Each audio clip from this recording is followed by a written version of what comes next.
What's going on, everyone? My name is Codependent Jones, and honestly, this is by far something that I've really wanting to do since March 26th, man. I've been really wanting to do this since the very day. I did also intend to do this last year, September 7th, but obviously, plans change, Plans change, things don't always go according to plan. Things completely change,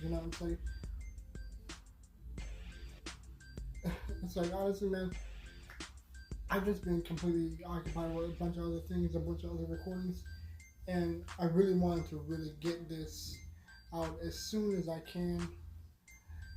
And obviously, I figured the sooner I do this video, the better, because honestly, this was a name that I really wanted to really get into. But before we do that, be sure to like, comment, subscribe, hit the bell notification down below so you can be notified of new videos that drop. Also, know that, yes,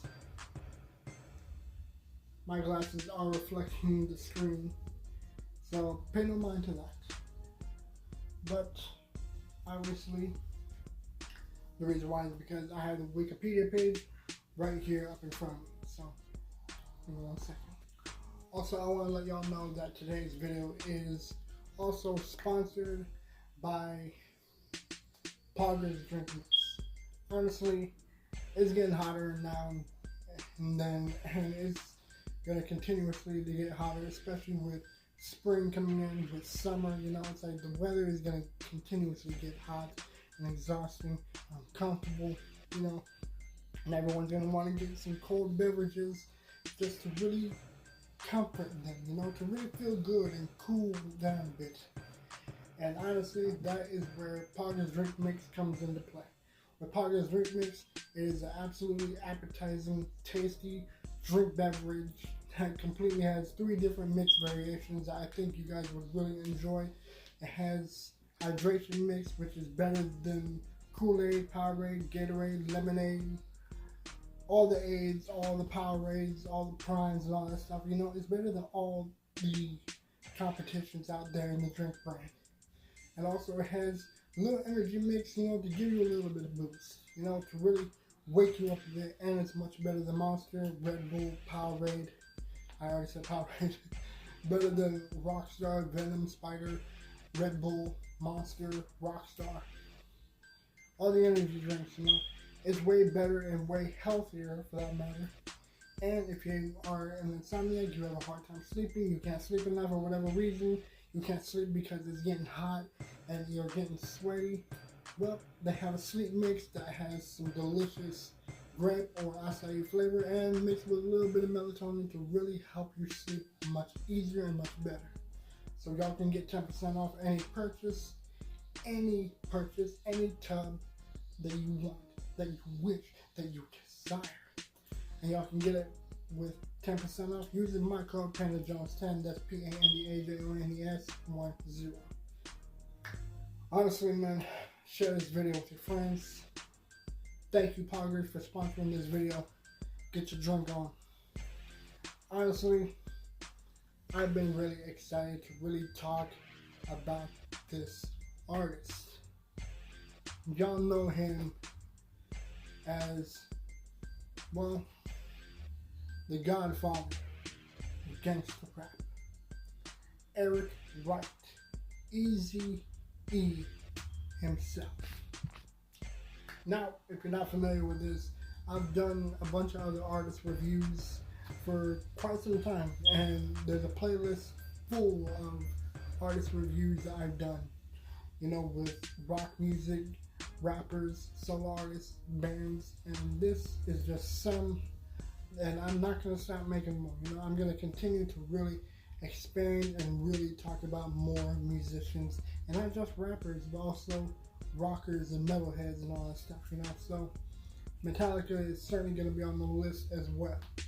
But today we're not talking about Metallica, we're not talking about rock and roll, we're not talking about metal.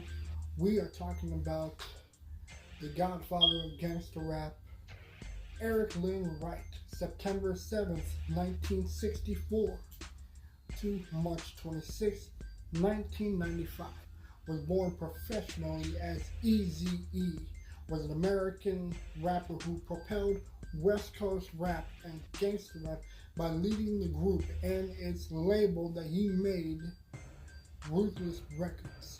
Wright is often referred as the quote-unquote Godfather of Gangsta Rap. Born in Compton, California, Wright had several legal troubles before founding Ruthless in 1987. After a short solo career with frequent collaborations with Ice Cube and Dr. Dre, they, along with Arabian Prince, formed NWA together that same year, and DJ Yella and MC Ren were later recruited. The group debuted the split compilation album NWA and the Posse back in 1987, which was followed by their debut solo album that absolutely propelled and blasted them to the top of stardom. Their solo album, Straight Outta Compton, that came out in 1989.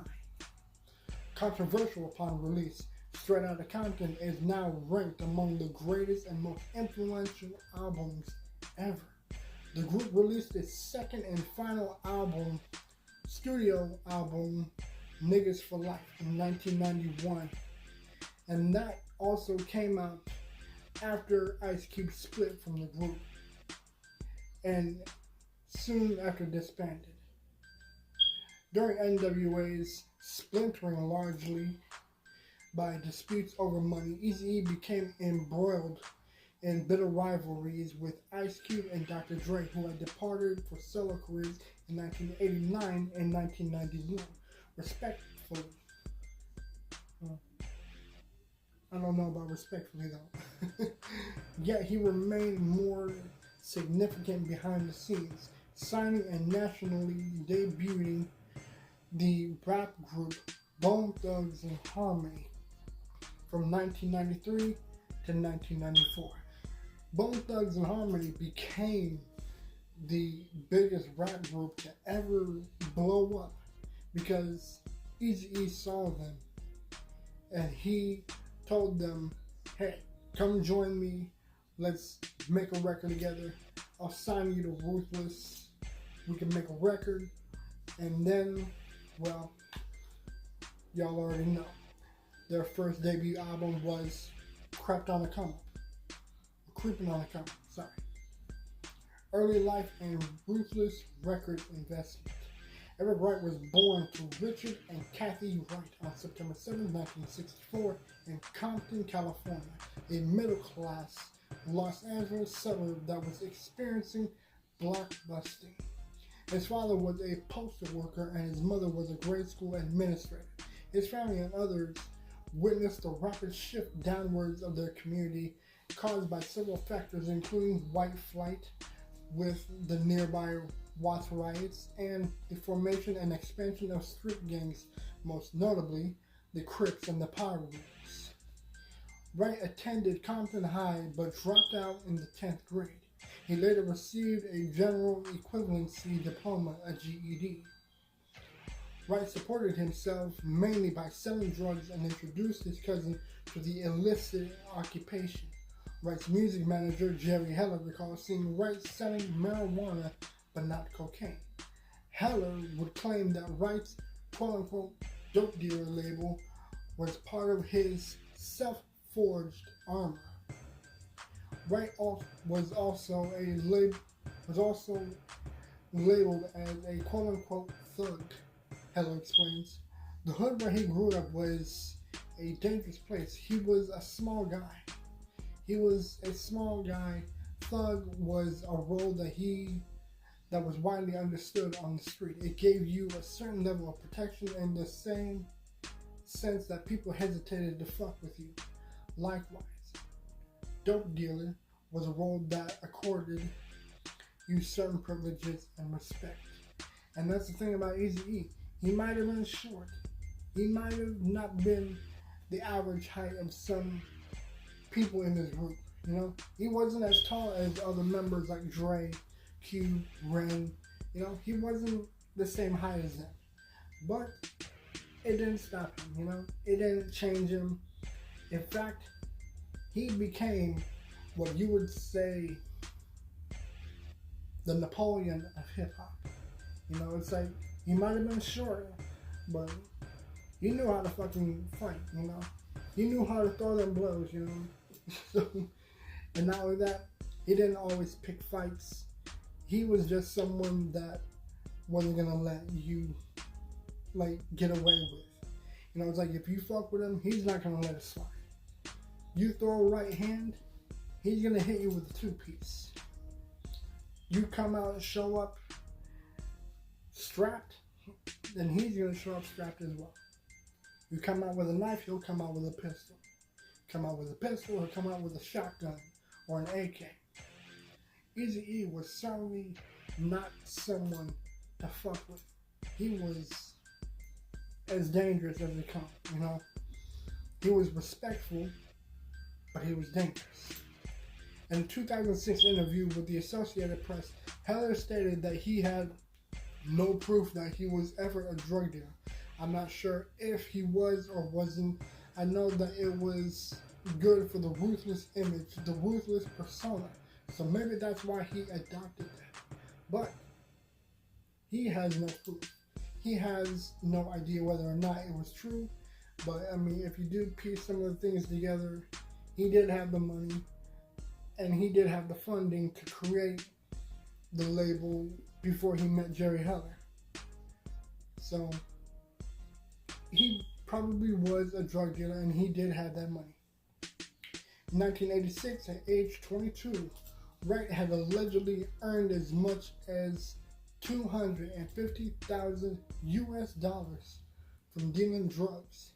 However, after his cousin was shot and killed, he decided that he could make a better living in the Los Angeles hip-hop scene, which was growing rapidly in popularity, especially with groups like Run DMC blowing up, with Criss Cross blowing up. You know, it's like you got all these new up-and-coming musicians blowing up, especially in the east side of the U.S., you know, like in the East Coast with Run DMC, Jam Master Jay. You know, it's like you got all these like enormous East Coast musicians blowing up. So it really gave him an idea that maybe this would be better if I just got out of the drug game and went to something where I can actually live long enough, you know, which was growing rapidly in popularity. He started recording songs during the mid-1980s in his parents' garage, thus starting Ruthless Records. In 1987, Wright met with Jerry Heller, a music industry veteran who had represented Elton John, Marvin Gaye, and among other legendary musicians. The original idea for Ruthless Records came when Wright asked Heller to go into business with him. Wright suggested a half-ownership company, but it was later decided that Wright would get 80% of the company's net income and Heller would only get 20%. According to Heller, he told Wright, "Every dollar comes into Ruthless. I take 20 cents. That's industry standard for a manager of my caliber. I take 20 and you take 80%. I am responsible for my expenses and you're responsible for yours. You own the company. I work for you." Along with Heller, Wright invested as much of his money into Ruthless Records. Heller claimed that he invested $250,000 and would eventually put up to $1 million into the company. This is where the music career really blows up. 1987 to 1991, the album Easy Does It drops. Original lineup consisted of Arabian Prince, Dr. Dre, Eazy-E, and Ice Cube, and DJ Yella and MC Ren joined later. NWA and the Posse split up, but it just kept some of the main members, you know, and it also gratefully, NWA did also adopt another West Coast legend named DOC. He later joined the group as well. And he became a member of the group.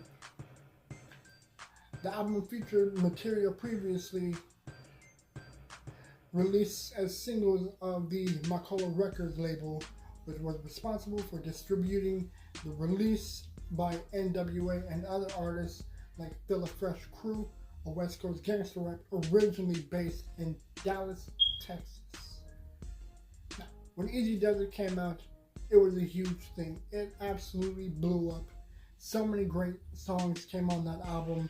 So many great tracks were really like blowing up on that album, you know, especially with so many like spectacular songs like Boyz N The Hood. Boyz N The Hood was the literally biggest song that ever came out, including with other songs like We Want Easy and Still Talking. And this album went double platinum in the United States, despite very little promotion by radio and television. The three singles, Boyz N The Hood, We Want Easy, and Still Talking, became a huge deal for this album. And honestly, man, in my opinion, these songs were absolutely phenomenal. And the Eazy-E album eventually came out as well with a... give me a second. Okay, so after Eazy-E came out, Eazy released another chronological album solo called 5150 Home for the Sick, which came out in 1992. Honestly, I don't really have very much opinion about it, but from what I remember, I do recall listening to it, and it was a pretty great project. It just didn't really have that much greatness to it as Eazy-E did, you know. But Still Talking, Nobody Move, with MC Ren writing the lyrics. Still Talking, that the DOC and Ice Cube wrote. Ruthless Villain, which was mostly MC Ren doing the writing. Boyz N The Hood remix that Ice Cube wrote. Eazy-E that MC Ren wrote. We Want Easy featuring MC Ren and Dr. Dre that DOC wrote. Easier Said Than Done, Radio, and then many more other like great songs came out for this album, and this was a 50-minute album, but it absolutely blew up in the biggest manner for West Coast. It became the biggest thing to ever come out in California, you know. Like Eazy-E, NWA, they absolutely put Compton on the map with Straight Outta Compton and with other projects like, gosh, with many other projects, you know. Like, sorry if I'm like completely losing track, but unfortunately, after Eazy-E and Ice Cube split, Ice Cube felt like he was screwed over to a point to where they directed shots at Cube. He didn't take it lightly with a song called, oh gosh, I can't remember what the song was called. Give me 1 second. I want to be sure that I get the information right. Okay, so Ice Cube left NWA in 1989 because of internal disputes, and the group continued as a four-piece assemble. NWA released a project called 100 Miles of Running in 1990 and Niggas for Life in 1991. A diss war started between NWA and Ice Cube when 100 Miles and Running and Real Niggas was released.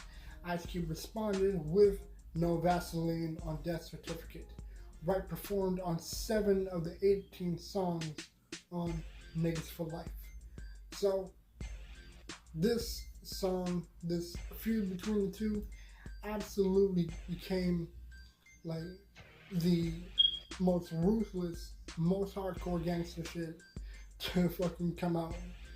You know, it's like everyone was like mind blown, like, oh my gosh, NWA is fucking dissing Ice Cube. Like, this is gonna completely change music forever, you know? It's like, we can't believe that they fucking dissed Ice Cube, and they even fucking like called him things like saying, like, they pretty much fucking called him Benedict Arnold, which, if you don't know who Benedict Arnold is, he was an American trader who sided with the Redcoats during the Civil War. So to really call Ice Cube a Benedict Arnold, that absolutely triggered it to a point to where Ice Cube got to the studio and wrote the coldest diss yet, which was called No Vaseline. And it wasn't just directed at Eazy, it was directed at Eazy, Dre, Ren, Yella, and he even sent some anti-Semitic shots at Jerry Heller. And one of the lines that he fucking even said, like, I can't really remember what he said, but he was saying like how 4 men are being ran and being told what to do by one white boy. And it's like, it absolutely fucking like created this big like conglomerate, or not conglomerate, it created this big feud that blew everyone away. NWA and the feud with Dr. Dre started in 1991 to 94. NWA began to split after Jerry Heller became the band's manager. Dr. Dre recalls, the split came when Jerry Heller got involved. He played the divide and conquer game. Instead of taking care of everybody, he picked one nigga to take care of, and that was Eazy. And Eazy was like, I'm taking care of, so fuck it. Dr. Dre and DOC then later left Ruthless Records and met with Suge Knight. And together they formed what is the greatest rap label in California. The greatest rap label on the entire West Coast. They formed Death Row Records. And with Death Row, it became the biggest thing to ever come out. And it got to a point to where it wasn't just like a lyrical feud between the two. It eventually even got physical to a point to where Suge threatened to visit Eazy-E's mother. He said, I know where your mama stays. I know where everyone in your family stays. I know where everyone that you love goes to. I know where everyone lives at. And that if he doesn't release Dre and DOC off of the contract to Ruthless, things were going to get very ugly for Eazy. And honestly, that completely became one of the biggest feuds to ever gone physical. So, after that, Dr. Dre decided to get into the studio, signed a bunch of people, signed Snoop to the label, Daz, Corrupt, Warren G, Lady Rage. He signed a whole bunch of people, and together they made The Chronic, which came out with the biggest song, Fuck With Dre and Everybody Celebrating, which contained lyrics that insulted Eazy-E on the 1993 EP. Wait, no, I completely misread that. The feud with Dre continued after a track on Dre's debut album, The Chronic. Eazy-E completely responded to Fuck With Dre, and he delivered the most coldest, the most ruthless fucking diss track and album, like the most ruthless EP ever to hit the streets, to ever come out at all. Eazy-E released real motherfucking G's, and he signed Gangsta Dresta, BG Knockout, Cocaine, Cold 187M, Rhythm D, and Dirty Red. And together, they all were signed to Ruthless. So it didn't just become this big lyrical feud, it became a complete, like, West Coast civil war between Eazy-E versus Dre, Ruthless versus Death Row. And honestly, man, this is by far one of the best fucking albums to ever come out from Ruthless Records. At that time, in my opinion. At the time. It was the greatest fucking project and the greatest feud because both sides absolutely delivered the best blows. But, in my personal opinion, I think Eazy-E destroyed Dre, Snoop, Shook, Dash, Corrupt, Warren, and the entire Death Row label. It's on Dr. Dre, 187M Killer. This album came out October 19, 1993 through Eazy-E's Ruthless Records as a response to Dr. Dre's solo album, The Chronic, which repeatedly, these two were blowing like lyrical shots at one another, but with songs like Real Motherfucking G's and It's On, Eazy-E absolutely fucking brought all of it. He fucking gave it his all to make sure that what he says is absolutely real, you know? Still a Nigga, that came out. It was great. It's On, that one was really fire. I absolutely enjoyed that shit. Despite the fact that this was a 8-song project, there was only one song that never fucking, like, that I never stopped playing. You know, every time I'm in the mood for Eazy-E, I have to play Real Motherfucking G's. Any Last Words featuring Cold Killer and Cocaine, and It's On. Those are the 3 songs that absolutely constantly gets played by me. But, well, Eazy-E didn't stop there. Because his final album, which came out in 1995, I believe it was. Yeah. Eazy-E released his commercial album, Straight Off the Streets of Motherfucking Compton. This was released posthumously by Ruthless Records and Relativity Records on June 30th, 1996, 10 months after Eazy-E's death in March 1995. The album spawned the singles Just to Let You Know, The Motherfucking Real, and Creep and Crawl. This was another fantastic album, but Eazy-E didn't stop there with dissing Dre. He dissed him on old school shit. He dissed him on The Motherfucking Real. What Would You Do, which absolutely fucking goes hard with constant fucking disses. Sorry Louie was another great song. Sipping on a 40, which was a West Coast sample off of War's song Slipping in the Darkness. But instead it was called Sipping on a 40. And if you don't know what a 40 is, ask someone, ask your uncles or something.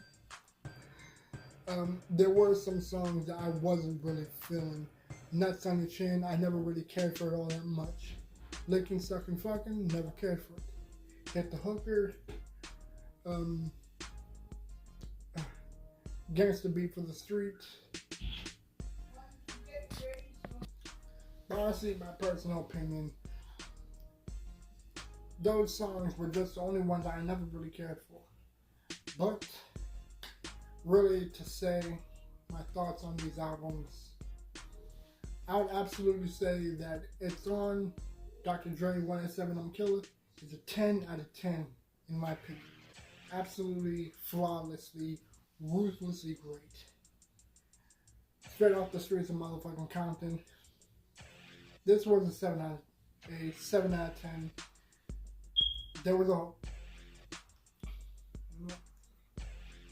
This was an 8 out of 10 in my opinion. There was a lot of great songs on this.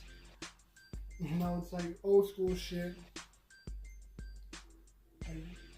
Here, let me see. There was like a lot of great hits on this song. And honestly, Eternal E was just a little tribute song that DJ Yella wrote long after Eazy-E's passing. But old school shit. Sorry Louie, just to let you know, sipping on a 40. The motherfucking real. My baby's mama. Creep and Crawl. What Would You Do? All absolutely amazing songs. But really, to really end my point on this video and come to my final thoughts on this, he created gangsta rap. He is the godfather of gangsta rap. Gangsta rap would not exist without Eazy-E. Had he not done such phenomenal projects like this, had he not done any of the things that he did, Eazy-E would absolutely, like none of the musicians that we have would exist. No one would know who Ice Cube is. No one would know who Dr. Dre, Tupac, Snoop Dogg. None of them would know, no one would know these people. So really, he is the godfather of rap, gangster rap, for a reason. Because it all started with Eazy-E himself. Unfortunately, he did die from AIDS in 1995. But honestly, this whole playlist on rappers, rockers, musicians, all that stuff, a lot of gangster rap is all credited to Eazy-E. But honestly, that's just my thoughts. He made gangster rap, and he is the godfather of it. But I hope y'all enjoyed this episode. Let me know what y'all think. Let me know your thoughts on Eazy-E. And honestly, this is a long video, but that's because I have a lot to say. I have a lot of info to really give you guys. It's like I want you guys to not see the rapper. I want you guys to see Eric Wright. To really understand the person behind the gangster rap persona, behind the thug identity, And again, I had a lot to say because Eazy-E left a huge impact, And he is one of my main 3 kings of rap. With him, Tupac, and Notorious B.I.G. These are the main 3 rappers that absolutely